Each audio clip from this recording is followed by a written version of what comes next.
My dear children of class 7, good morning.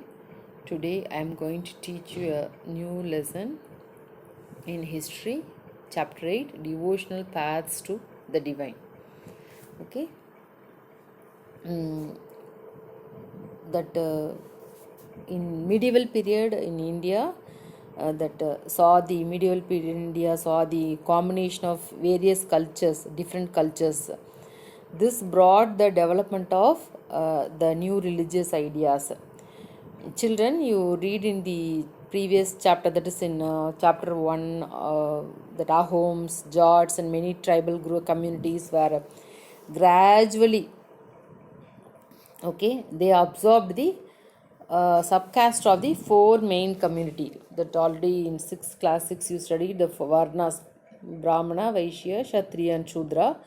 They started the tribal communities, they started absorbing, following, okay, following that four main community, and the gods and goddess of these tribal communities were accepted as forms of the gods Shiva and Vishnu, or the goddess Parvati and Lakshmi. Okay. Mm, these professions and social status of the people were based on caste and decided at birth. The lower caste, lower community people were they denied social privileges and not allowed to enter temples. It was a belief that one's social status could change in the next birth only as a result of performing certain rituals and obeying the caste rules in the present birth. Okay, some people some people they try to escape social discrimination by converting to other religions like Buddhism and Jainism, which preached social equality.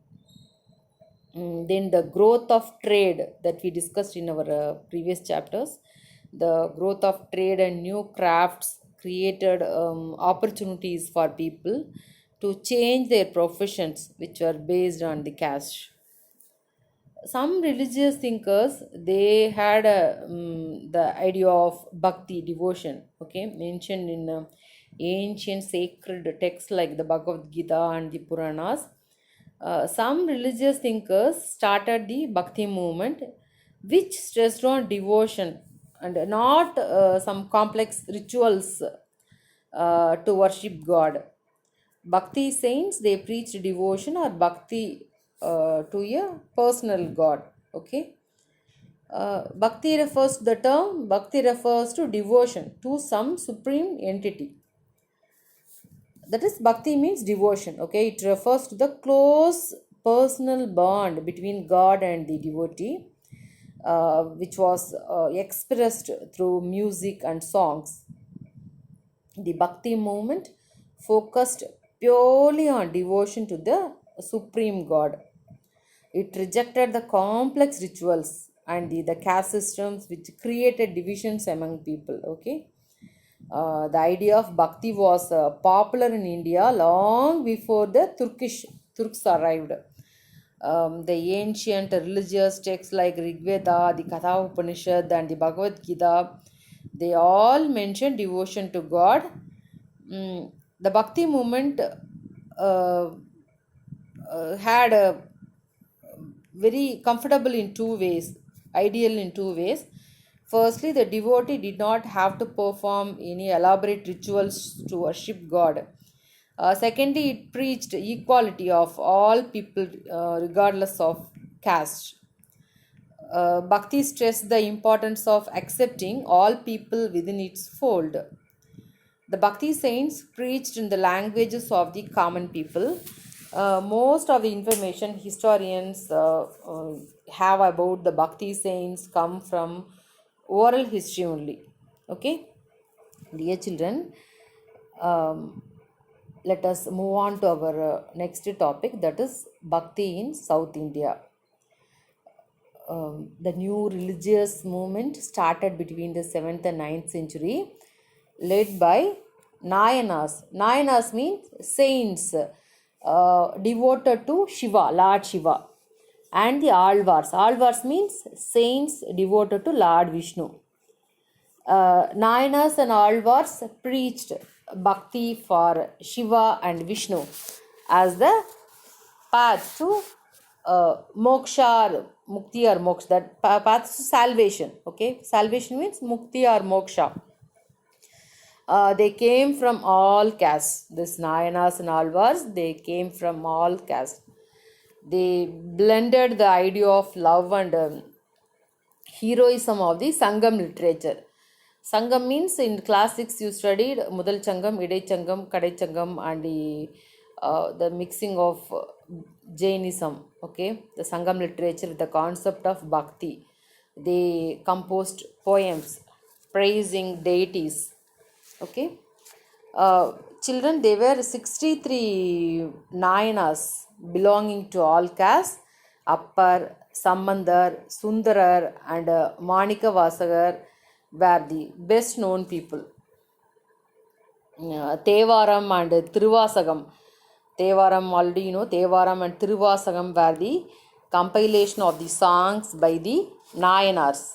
Nayanars means the saints devoted to Lord Shiva. Okay.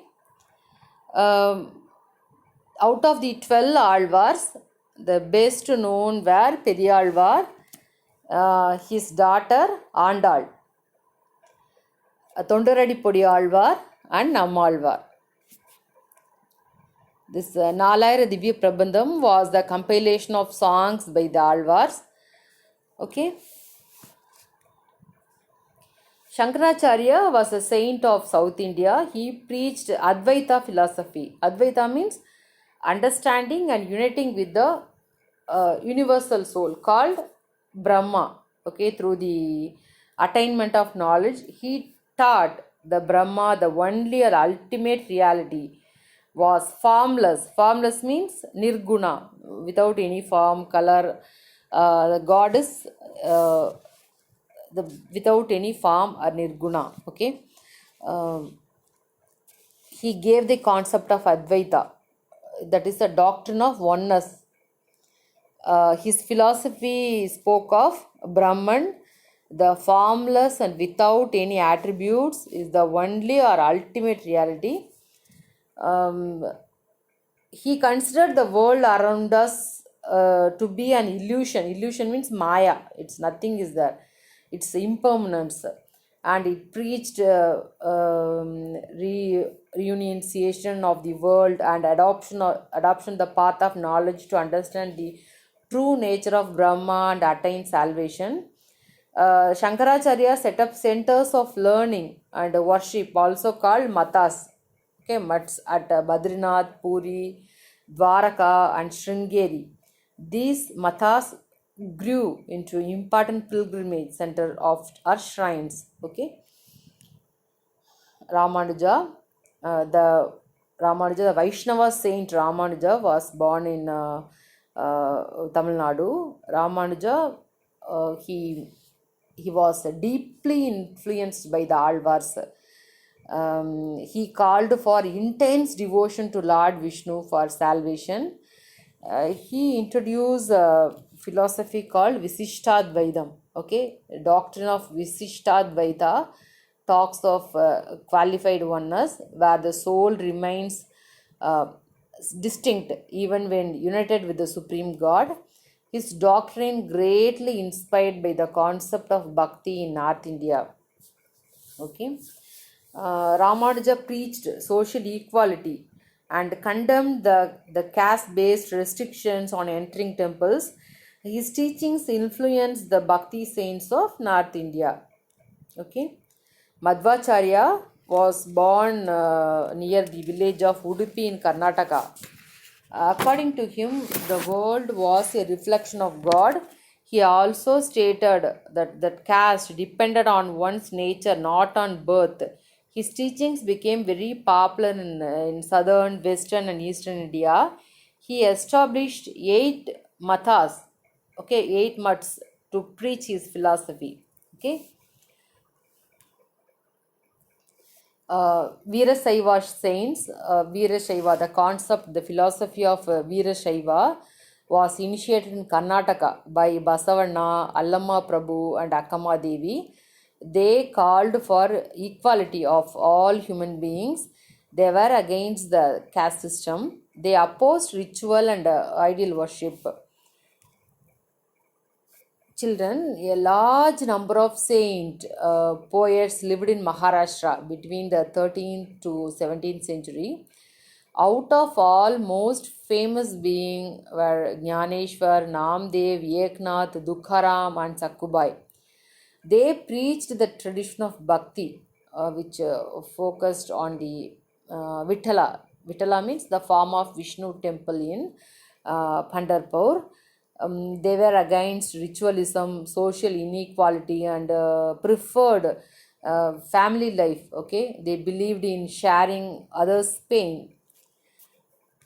Then the other groups, Nathbandis, Siddhas, and Yogis, uh, they they they advocated intense training of the mind and body through practices like yogasana, breathing exercises, and meditation. Okay, so children, let us move on to our next topic, that is bhakti in North India. Bhakti saints like Kabir and Nanak rejected the orthodox religion.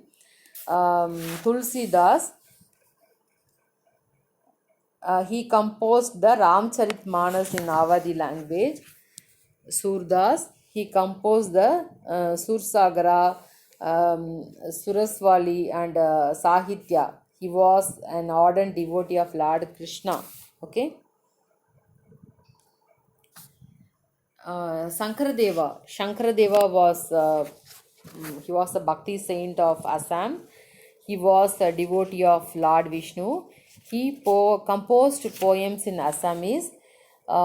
He constructed Namgars. That means Namgar. Gar means house. House of recitation and prayer, which are followed even today. Mirabai. Mirabai was a Rajput princess, a disciple of Ravidas and a saint from a lower caste. She composed bhajans in devotion of Lord Krishna. Kabir was one of the most influential saints. He composed Sakhis and Pads. His writings were the collection in the Granth Sahib and Panchwani and Bijak. Kabir opposed any form of orthodoxy in Hinduism and Islam. He believed a formless supreme God. He believed that the salvation could happen only through bhakti. Nanak, he was born in present day Pakistan. Okay, Nankana Sahib, that is a present day Pakistan. That his successors, Guru Angad, compiled his compositions in new script is known as Gurmukhi. Guru Arjan, he compiled all the teachings of the previous gurus as well as the writings of Sheikh Farid, Sant Kabir, Bhagat Namdev, and Guru Tej Bahadur. His compilation known as Guru Granth Sahib, the holy scripture of the Sikhs. Okay. Children, let us see our next topic, that is Islam and Sufism. Sufi philosophy, it was basically Islamic but was influenced by Hindu, Greek, and Buddhist religious thoughts and ideas. The Sufi philosophy rejected the strict code of social conduct enforced by the ulamas or maulvis. It also included several new religious practices like penance mean tawam, okay, meditation. The word Sufi, it's derived from Suf, S-U-F. Suf means wool. The people were called Sufis because they were coarse garments made of wool. Sufis were Muslim mystics. They led simple lives, which which is in like monasteries. Okay, people from all walks of life, irrespective of religions and cultures, gathered at the uh, they gathered at a particular place. Okay, kandaks for collective devotional singing, spiritual discussions, and they will getting advice on their problems. Sufis gave extreme importance to the relation between the pir. Pir means religious teacher, and his disciples. The Fir trained his disciples in practices like zikr. Zikr means chanting of name, meditation, fasting, holding of breath, some breathing exercises, and sama means it's a form of devotional singing. Okay, uh, uh, the Fir also he used to choose a successor to carry on his work. After the Turkish invasions of the early medieval period, many Sufi saints came to India. Um, that tomb, okay, that Dargahar, that means the tomb of Sufi saints became the places of worship. Okay, the Sufis also rejected the elaborate rituals and codes of behaviors demanded by Muslim religious scholars, Maulvis, mullahs. Okay, they sought union with God, much as a lover seeks his beloved with a disregard of the world. Sufis too composed poems to express their feelings, and rich literature in prose, including that fables developed around them. They believed in one God. They accepted that there could be different ways of reaching God, and heart can be trained to look at the world in the different way. Okay, so hence they were tolerant of other religions. The Sufis mixed freely with all sections of the society and preached in the local languages. Okay, the next one is Sikhism. In the late 15th century, the teachings of the saint Guru Nanak Dev became very popular among the people of Punjab. These teachings formed the basis of Sikhism. Okay.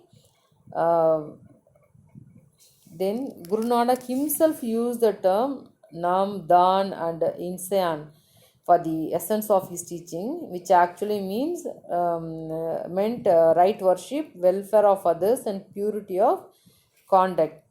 The preaching of Guru Nanak Dev says that the God is without form, and his will is expressed through the Guru's words. Okay, children, here we reach the end of this chapter. Okay, now take your history textbook and read chapter 8. uh, Herewith I have attached a set of questions and answers. You take your classwork note and write the question and answers in your history classwork note. Thank you, children. Have a nice day.